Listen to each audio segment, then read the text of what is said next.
Hoje eu quero compartilhar com vocês sobre sonhos e realizações. Né? Sonhos e realizações. O texto bíblico é de Josué, capítulo 14, os versículos de 10 a 15. E agora, eis que o Senhor me conservou com vida, como prometeu. 45 anos se passaram desde que o Senhor falou essas palavras a Moisés, quando Israel ainda andava no deserto. E agora eis que estou com 85 anos. Estou tão forte hoje como no dia em que Moisés me enviou. A força que eu tinha naquele dia, eu ainda tenho agora, tanto para combater na guerra, como para fazer o que for necessário. Dê-me agora este monte de que o Senhor falou naquele dia, pois naquele dia você ouviu e lá estavam os anaquins, morando em cidades grandes e fortificadas. Se o Senhor Deus estiver comigo, poderei expulsá-los, como ele mesmo prometeu.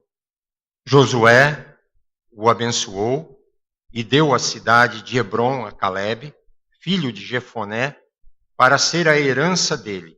Por isso Hebrom passou a ser de Calebe, filho de Jefoné, o quenezeu, em herança até o dia de hoje, visto que havia perseverado em seguir o Senhor, Deus de Israel.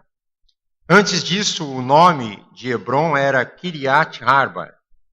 Este Arba foi o maior homem entre os anaquins, e a terra repousou da guerra. Achei isso um texto muito bonito. Né? Nas palestras de motivação por aí, uma frase que diz que sonhar é preciso. Sonhar é preciso. E eu li um escrito, um autor desconhecido, que ele fez uma colocação sobre sonhos. E ele diz que sem sonhos, as pedras do caminho tornam-se montanhas. Os pequenos problemas são insuperáveis. As perdas são insuportáveis. As decepções transformam-se em golpes fatais. E os desafios em fontes de medo. Interessante. Um outro conhecido nosso, filósofo francês, Voltaire, ele disse que os sonhos e a esperança nos foram dados como compensação às dificuldades da vida. Então, eu penso que é preciso que nós compreendamos, meus amigos, irmãos, que os sonhos, eles, na verdade, não são superficiais. Os sonhos, eles se configuram ou devem se configurar na nossa vida como algo profundo que se deve dar atenção. Os sonhos, eles na verdade são uma maneira de você olhar e de se orientar. Eles são como bússolas no cenário da vida. E você deve olhar para estes sonhos e dizer, eu vou persegui-los. Os sonhos, nós podemos dizer que, eu diria que até os desejos que nós temos, eles, na verdade, muitas vezes não suportam o calor das dificuldades. Mas os sonhos, eles resistem às mais altas temperaturas que a vida possa apresentar. Então, sonhos renovam a vida da gente. Sonhos renovam a esperança. Os sonhos, quando vêm, eles nos ajudam a projetar o nosso caminho à frente mesmo quando o mundo cai ao nosso redor. Né? Como cantamos. Um dos textos do Antigo Testamento que se cumpre completamente, cabalmente, terminantemente, é um texto maravilhoso que se encontra no livro do profeta Joel. Joel gostou agora. O livro do profeta Joel, capítulo 2, né? Que ele fala, então, lá, essa profecia foi dada 700 anos antes de Cristo. E a profecia é uma referência ao derramamento do Espírito Santo sobre a vida das pessoas. E ele disse naquele dia, os nossos jovens terão visões e os nossos velhos sonharão. Este texto, ele é também afirmado pelo apóstolo Pedro, lá no seu sermão, no dia de Pentecostes, ele mencionou esta mesma palavra. Os nossos jovens terão visões e os nossos velhos sonharão. Eu penso que Deus coloca na nossa vida sonhos no nosso coração, ou coloca sonhos no coração dos homens, porque Ele tem algo a nos dizer. E surpreende muito a nossa vida quando vemos que Ele coloca sonhos no coração dos velhos, dos idosos. A gente poderia dizer assim, que ter jovens cheios de sonhos não parece tão difícil, não é? Mas velhos sonhando parece uma coisa meio controvertida. Muitas vezes, nós, na nossa vida, perdemos a capacidade de sonhar. E nós podemos, então, pensar que quando perdemos a capacidade de sonhar, nós também perdemos a motivação que tínhamos para continuar. Mas fica uma pergunta. O que levam as pessoas, ou leva as pessoas, a perderem os seus sonhos? Talvez, porque muitos sonhos estejam mais para fantasias do que para um real ideal dessa pessoa. Muitos sonhos se configuram no campo das fantasias mais do que no campo do idealismo. E é preciso prestar atenção nisso por uma razão muito simples, né? Porque quando a gente luta para atingir um determinado objetivo, nós perseguimos, nós precisamos fazer uma coisa: transformar os sonhos em projetos. Os sonhos em projetos. E talvez essa seja um primeiro motivo pelo qual as pessoas perdem os seus sonhos, porque elas não têm o sonho como ideal. Uma coisa muito séria, apenas uma fantasia que surgiu. Quando você tem um ideal, você persegue e vai até o fim com aquele ideal. Mas uma outra consideração de por que as pessoas perdem os seus sonhos é porque, às vezes, o processo parece moroso, parece demorado. Então, eventualmente, porque os sonhos não se cumprem, nós desanimamos. E aí, é como aquela história de Jesus das 10 virgens, que estavam ali despreparadas, elas dormiram, tinham as suas lâmpadas que precisavam ser acendidas na hora que o noivo viesse, mas porque o noivo demorou, elas dormiram e não puderam concretizar os seus sonhos. Na verdade, não houve um atraso no calendário de Deus. deveria se ter, na verdade, um prestar de atenção com urgência nas nossas agendas. Porque tem um ditado que diz assim: o apressado come cru. E às vezes nós precisamos estar focados naquilo que desejamos. Mas as pessoas, por que elas perdem, o que levam elas a perderem os seus sonhos? Muitos sonhos, eles são frutos, às vezes, de desejos pessoais, mas não encontram respaldo no pensamento de Deus. Isso é muito importante.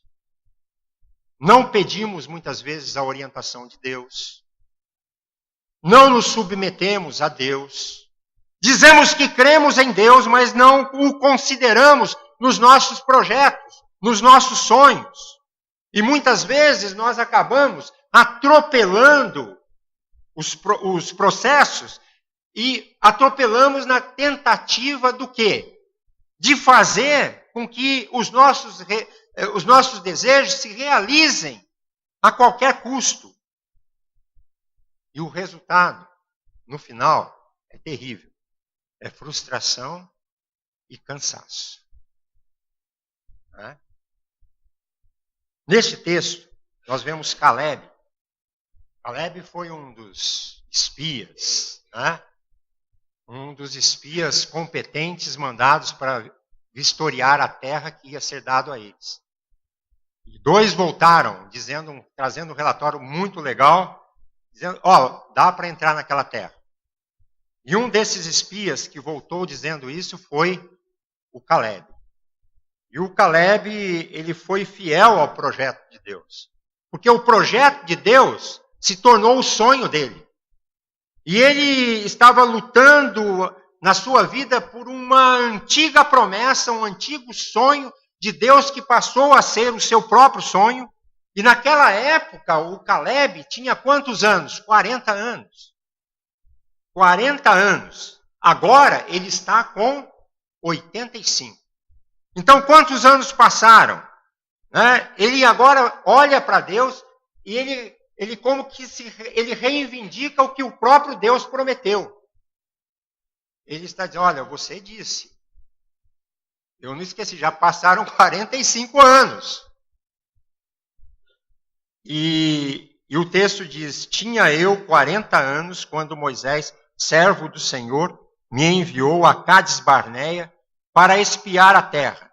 45 anos há desde que o Senhor falou esta palavra a Moisés.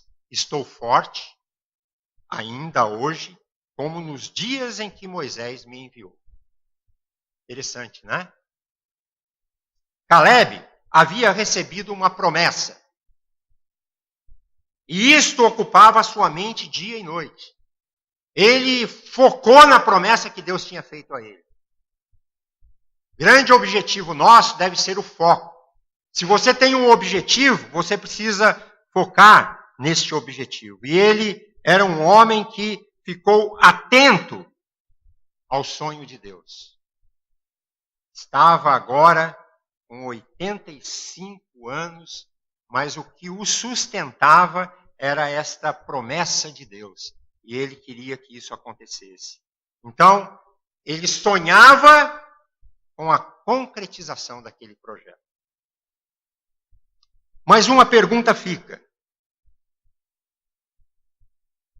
Eu disse no início, é preciso sonhar. Mas por que é preciso sonhar? E aí eu diria que muitos sonhos, eles têm a sua origem em Deus. Caleb esperava 45 anos. Mas o Senhor, o Deus Todo-Poderoso, tinha dito esta palavra e ele agora encontrava-se com uma confiança tremenda naquilo que Deus havia dito a ele. Vocês vejam aqui a importância que tem de você crer terminantemente na palavra de Deus, no que a Bíblia diz, porque o que ela diz vai acontecer. É palavra de Deus. E a palavra de Deus não mente. E Deus não pode mentir. Então, esta era a palavra que Caleb firmava a sua fé. Tem um famoso na Bíblia, o rei Davi, todos conhecem, uma menção muito grande, escreveu tantos salmos. Ele também recebeu uma promessa de que seria rei de Israel. Mas ele nunca atropelou os processos de Deus.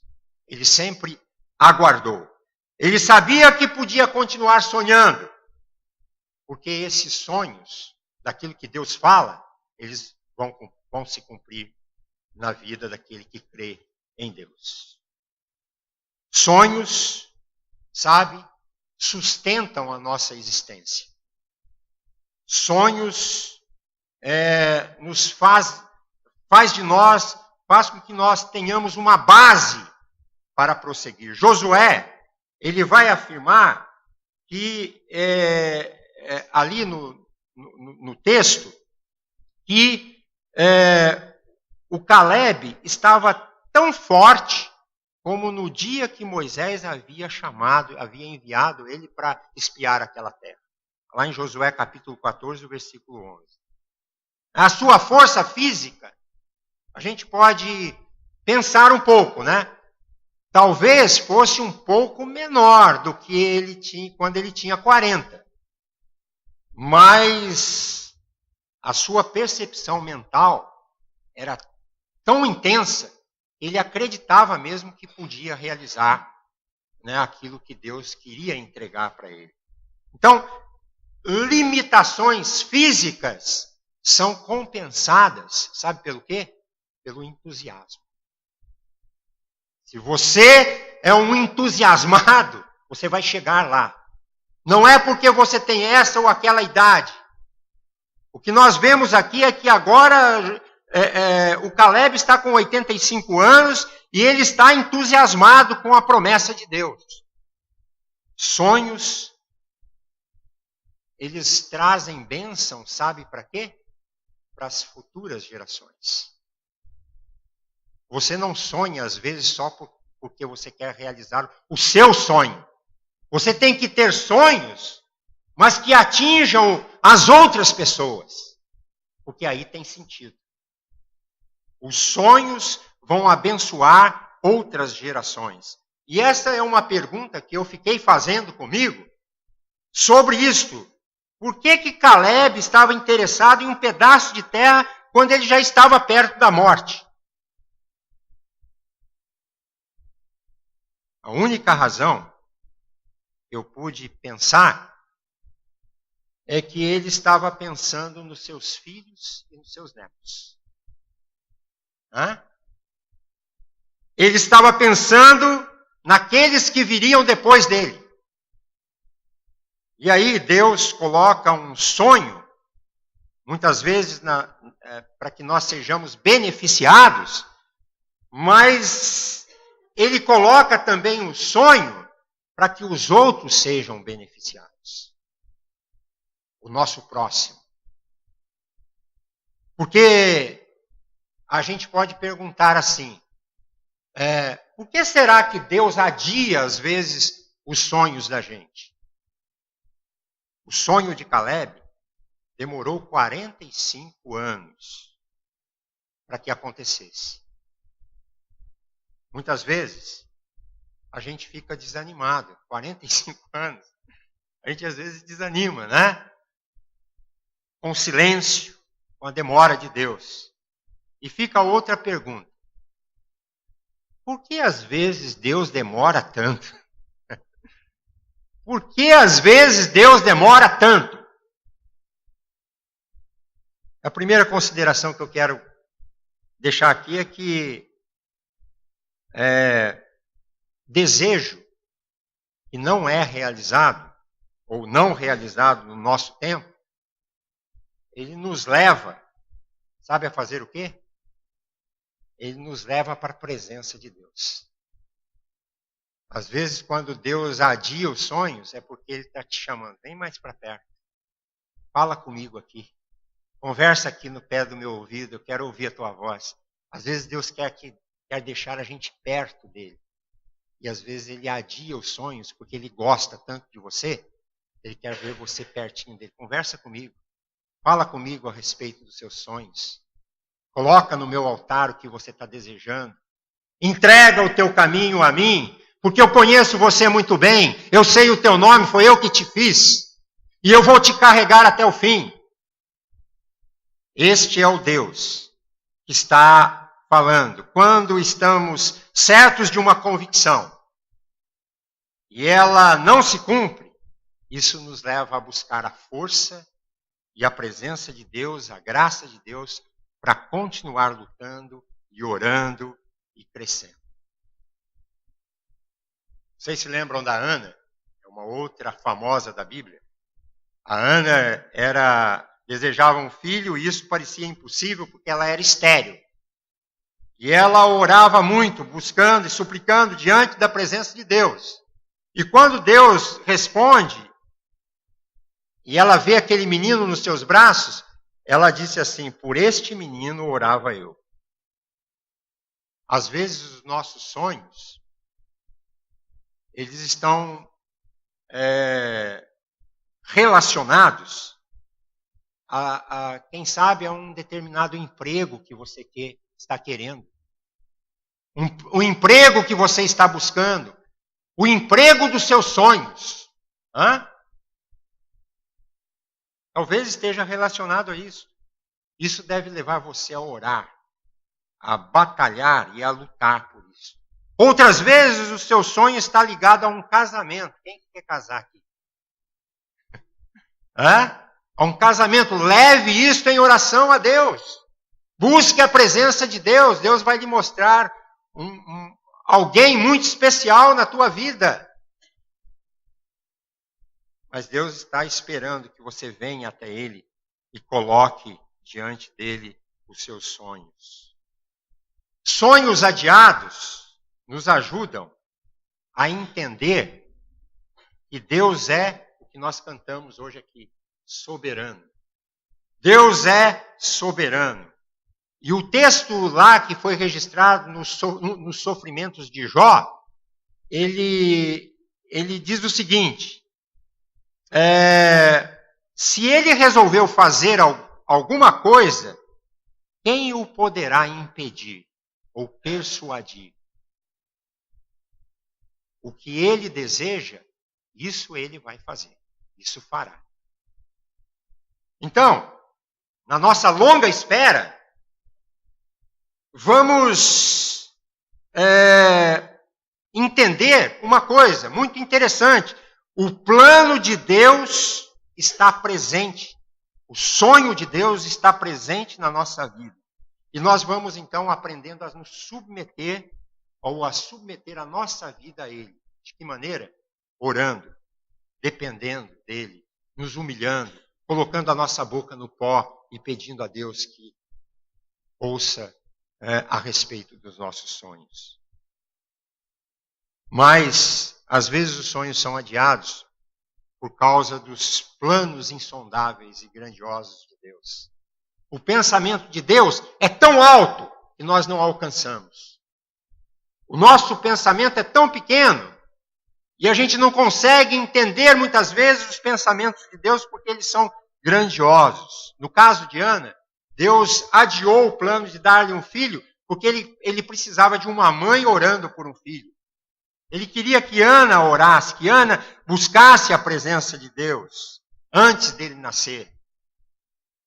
O apóstolo Paulo, quando contempla a grandeza de Deus, ele vai dizer uma palavra muito interessante. Ó profundidade das riquezas e da sabedoria e do conhecimento de Deus, quem primeiro deu a ele, depois recebeu, porque dele, por ele e para ele são todas as coisas, glórias sejam dadas a ele eternamente. Amém. Que bênção. Deus é grande e poderoso. A palavra-chave é o que nós ouvimos muitas vezes em palestras de motivação, é perseverança, porque perseverança também está na Bíblia. Caleb foi perseverante, apesar de ter sonhos tão claros, ele não vai receber aquele sonho sem lutas. E ele olha, apesar daquele gigantismo lá do povo daquela região, ele tinha que dominar. O rei Arba era o maior Anakim daquela época.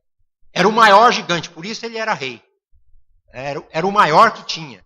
Mas isso não assustava Caleb. Porque ele queria tomar aquilo que Deus havia dito que ia dar a ele. Eu li uma colocação de Augusto Cury. Gosto muito do Augusto Cury, né? Um escritor.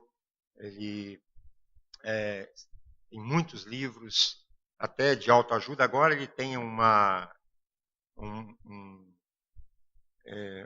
escritos com respeito à vida de Jesus. E eu achei interessante, mas ele faz uma colocação a seguinte: não se esqueça de que você vai falhar 100% das vezes que não tentar. Vai perder 100% das vezes em que não procurar. E vai ficar parado 100% das vezes em que não ousar andar.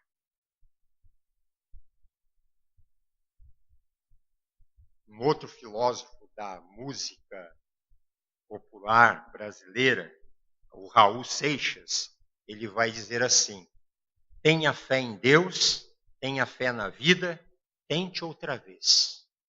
Se você sonhar, poderá sacudir o mundo. Pelo menos o seu mundo. Então, se você tiver de desistir de algum sonho, faça o seguinte: troque por outros, mas não deixe de sonhar.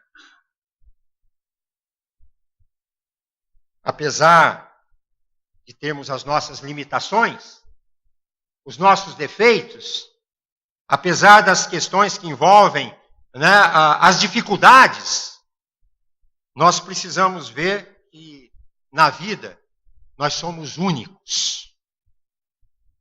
Nós somos especiais, porque Deus te fez assim. Especial como você é. E no teatro, no cenário da vida, a gente pode compreender que, no fundo, não existem pessoas de sucesso ou pessoas fracassadas. O que existe são pessoas que lutam pelos seus sonhos ou pessoas que desistem deles. Eu quero concluir. Quando você considerar todas essas questões que nós falamos aqui nesta noite, eu sou levado assim a pensar que o sonho maior de Deus para a humanidade, o sonho dele mesmo, de Deus, foi o quanto que ele lutou para ter você perto dele. O sonho de Deus se realizou plenamente. E quando ele menciona o seu filho, Jesus, através do profeta Isaías, ele vai dizer que aquele que morreria na cruz do Calvário iria pagar um preço muito alto, e esse preço iria cobrir todas as dívidas da humanidade, e todos aqueles que crescem no seu nome iria viver eternamente, e esta vida não iniciaria no céu, mas iniciaria na terra, por todos aqueles que crerem na cruz, aqueles que creram no poder de Jesus, que foi no sangue de Cristo que foi derramado na cruz do Calvário. E o Deus Pai, então, iria fazer da nossa vida algo inédito. Ele iria nos transformar para que ele pudesse, no final de todas as coisas, nos levar à presença dele. E ele poderia ver o fruto do seu penoso trabalho, que foi ter que entregar o seu próprio filho naquela cruz para nos amar e morrer por nós. E ele ficaria satisfeito naquele último dia, quando ele pudesse encontrar você face a face com ele, porque você entregou o seu caminho nas mãos dele, e o sacrifício de Jesus vai te justificar por toda a eternidade.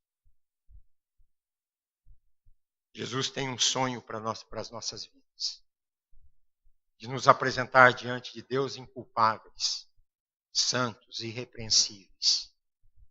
E este é o desejo de Deus, de ver o seu povo redimido, para o louvor da sua glória por toda a eternidade. Se eu fosse fazer uma oração nesta noite, eu vou deixar para o Joel fazer daqui a pouco, mas eu oraria assim: Senhor, eu não entendo porque o milagre ainda não se deu na minha vida. Mas eu sei que estou nas mãos de um Deus que provê todas as coisas. Me ajude a perseverar. Não deixe que meu coração esmoreça, mas acima de tudo, me dê a compreensão de que o grande sonho do Senhor para a minha vida não deve estar em coisas temporais, mas nas eternas. Me ajude a entender que a grande bênção da vida não está no Senhor. E a grande bênção da vida está no Senhor e não nas coisas que o Senhor pode me dar. Essa seria a oração. Eu até escrevi para fazer. Que Deus nos abençoe. Amém?